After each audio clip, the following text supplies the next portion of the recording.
What's up everybody, welcome to 99 Seconds with Nico. This is a series brought to you by millennials for millennials. On today's episode I'm going to give you some shortcuts which are basically going to help you speed up your workflow, and they're shortcuts that I wish people had told me when I first started off. The shortcuts specifically are for speed, nesting, and ripple deletes and cuts.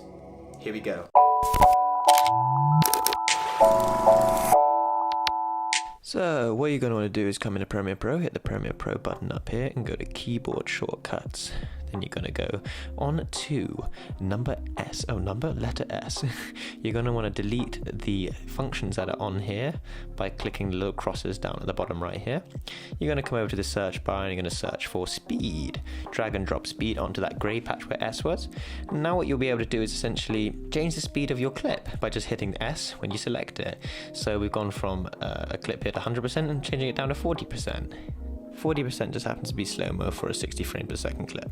You're going to want to come over to N here, click the cross off of there and search in nest and drag and drop nest onto the N. The reason for doing that is that when you want to stabilize something after you've slow-moed it or sped it up, you can hit nest a clip and drag a warp stabilizer on top of it to give you nice slow-mo. Okay, so if you use your right hand for your keys and your left hand for your mouse or keypad, you're going to want to do this. Pick one of these numbers up at the top here, cross it off, search for add edit.